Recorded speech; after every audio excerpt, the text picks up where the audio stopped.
Hi guys, my name's Laura and I'm the Specky Seamstress. Welcome back to my channel. Today I'm going to be talking to you about my 3 at present versions of the named clothing Selina top, the hacks that I've made to it, and the reason that I loved it even though I didn't think that I would. So let me explain more about that in a minute. But first of all, I just wanted to say that in one of my recent vlogs, I said to you that I would be looking at doing a live video session on YouTube during the 2 weeks between my jobs.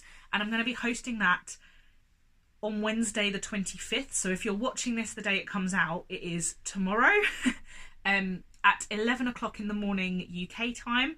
Now, I'm going to have to play around with the best time for this because of people in different time zones and for me at work and all sorts of things. But I thought at the minute I'm going to try sort of reasonably in the middle of the day so that hopefully people across different time zones can tune in and join in. Now, I'm going to be running this as an unpick with me session rather than a sew along, kind of an unpick along, because I have so many things I need to unpick and I am just a bit fed up of them sitting in my piles in my sewing room rather than actually in my wardrobe because they just need something little doing to them. So I am going to be unpicking the waistband on my Dawn jeans trouser version, the wide-legged trouser, because they're beautiful. I just need to unpick the waistband and reattach it, and then I'll have a lovely pair of wide-leg maroon trousers, which I want. So have a think about what you could unpick or mend or whatever. Have a think about some questions you'd like to ask, and we can just have a bit of a chat. Obviously the world is a bit nuts at the minute, and I'm sure many of you are using crafting as a not an escape from that, but just, you know, an activity to do while you're at home. So I thought we could unpick together and have a chat. I'll certainly be having tea and biscuits throughout my session, so I hope that you guys can do that too. So I just wanted to let you know that at the start. There was something else I was going to say as well. I'm going to be filming my Flint Dungarees sew along this week, and I've already kind of cut the pattern out on things. I just need to find a day. I might film tomorrow to be put up next week, so watch out for that.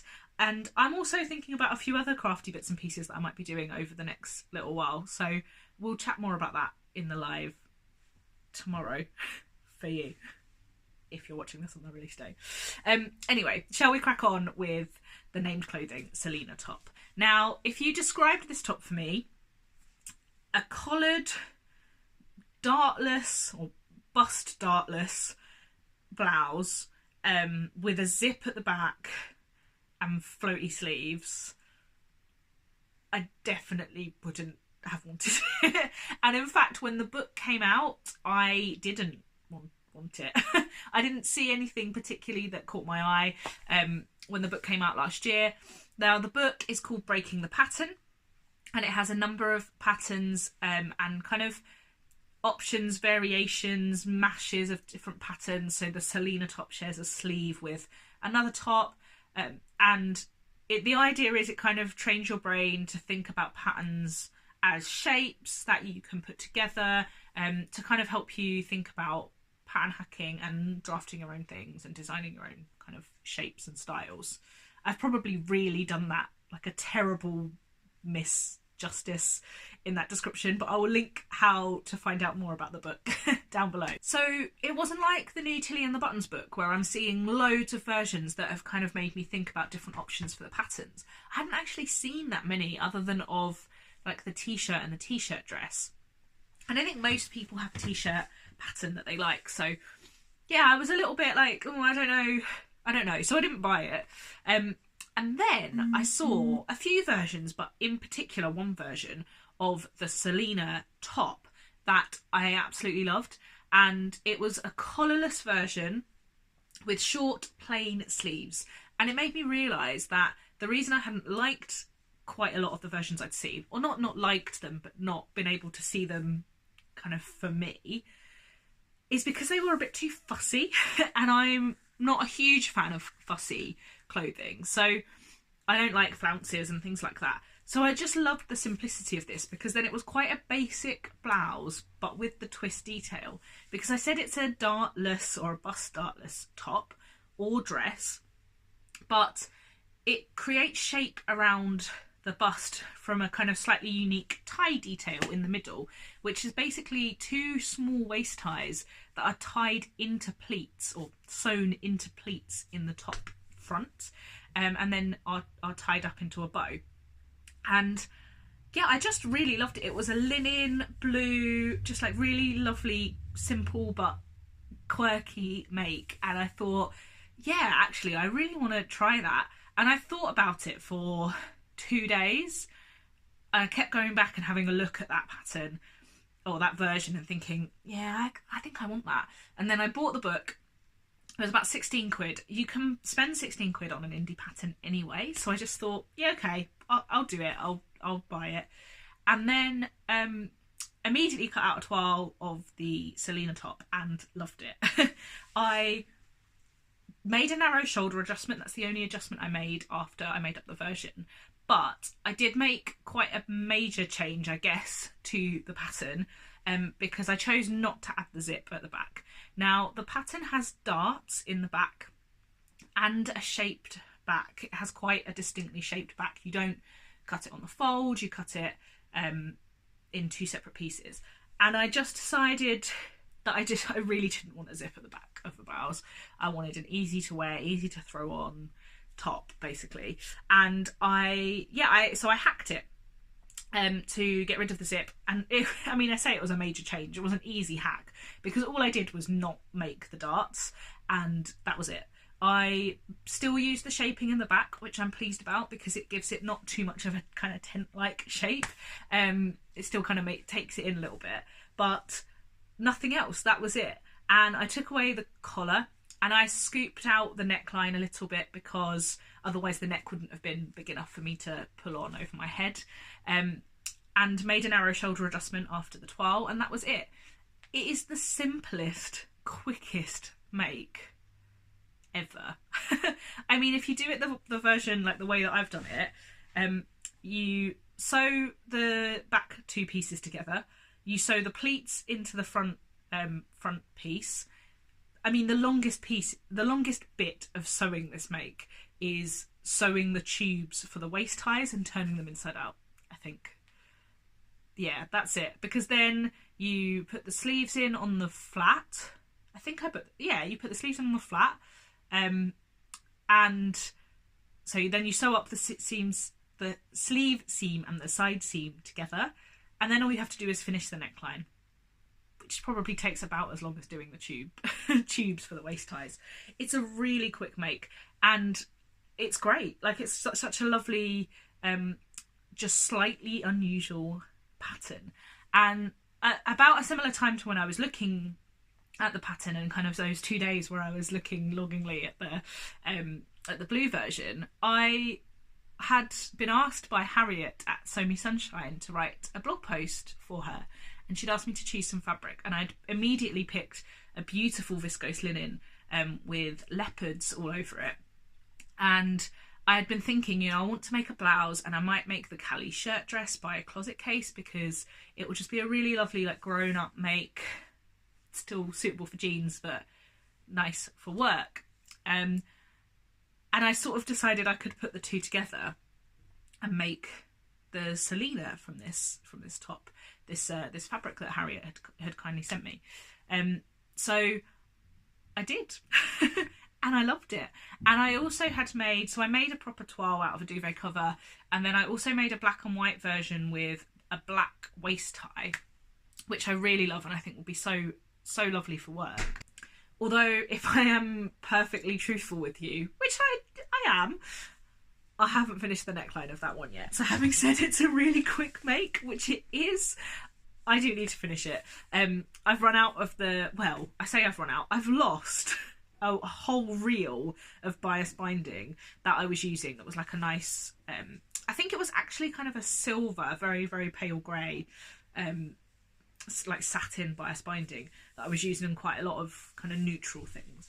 But I can't find it, and I didn't run out of it. I definitely have some left, and I can't find it. It's gone the same place that my bra rings have gone, which means I can't finish the bralettes that I'm doing at the minute because I can't find them. And yeah, so I love that one. Will finish it at some point. And then I went on and made the viscose linen one, which I love, and you can read more about it over on the Sew Me Sunshine blog, which I will link to down below. And that is the reason that this title of the video has ad at the front of it, because I was gifted that fabric in return for writing a blog post for Harriet. If you buy that fabric, please tell me what you're going to make with it and show me, because I love it and I want more of it. And I have some weird shaped scraps that I'm going to try and maybe colour block to make myself a little camisole top for, because it is just the most beautiful soft fabric. It's like it's almost got a slight texture to it. Like it's a really, yeah, it's really gorgeous. It feels really, really lovely. So I'm hoping, fingers crossed, that I can colour block or scrap bust my way through to a top out of that for the summer as well. And then I had the idea, well, if I've already made this into a top that I can pull on over my head, could I make it a t-shirt? Because I've got back into t-shirts recently through a few different patterns that I think I'm going to film a vlog about separately. And yeah, it's exciting.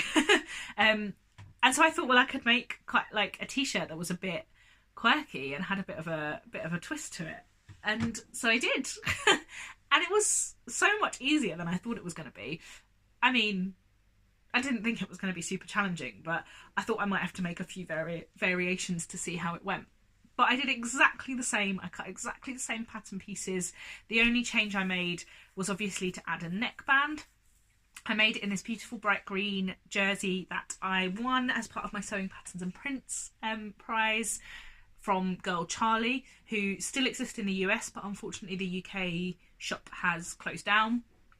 And I really love it. I will have been popping in pictures of all of these makes as I talk, and I really hope this time the pictures have actually gone in, unlike my coat vlog. I know that I still owe you coat photos. They are coming, I promise.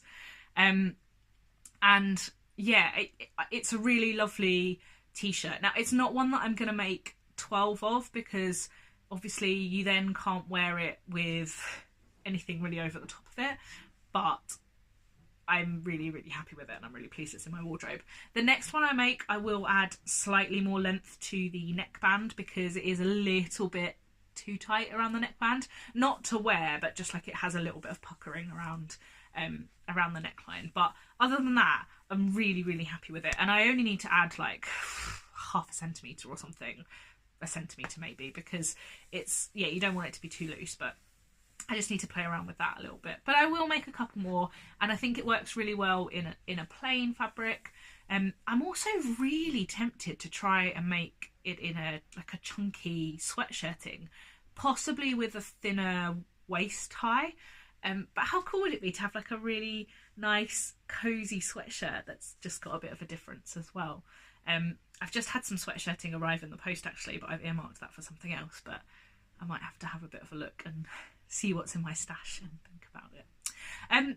But yeah, so basically I just wanted to tell you about the versions that I'd made, the hack that I made, and show you some pictures of some makes, because I realised recently I've been talking a lot about the process of sewing and the process of planning and showing you lots of fabrics, but I thought you might want to see some makes. I have lots of makes coming up to show you, but I've just been a little bit overwhelmed with pattern tests and winding up at my old job and obviously everything that's going on in the world at the minute, so I haven't been able to kind of get on and show you things. But I have a jam-packed next little while of vlogging ideas. So there will be the Megan Nielsen Ash jeans I'll be showing you on Friday as part of my contribution to the Sew Fearless challenge, being run by Megan at Megan Handmade and at Cram's Ideas, and I'll link that down below and also tell you more about it on Friday. And I'm going to be making the Flint dungarees as a sew along. And what else have I got to show you? I've got a couple of pattern tests that are going to be coming out soon that I'm excited to show you as well. So there's lots going on. I can't show you them all yet, but they'll be coming soon. Is that that's a rambly end as well. I did a not very good introduction and a bit of a rambly end. Maybe I'm out of practice. Anyway, I hope to see you guys tune in to the live. If you aren't able to make it, please let me know what time might work for you. And also remember that you can watch the live afterwards as well. So you can grab your unpicking and a cup of tea and a biscuit and have a listen in to what we chatted about. Thank you so much for watching, guys. And until next time, bye.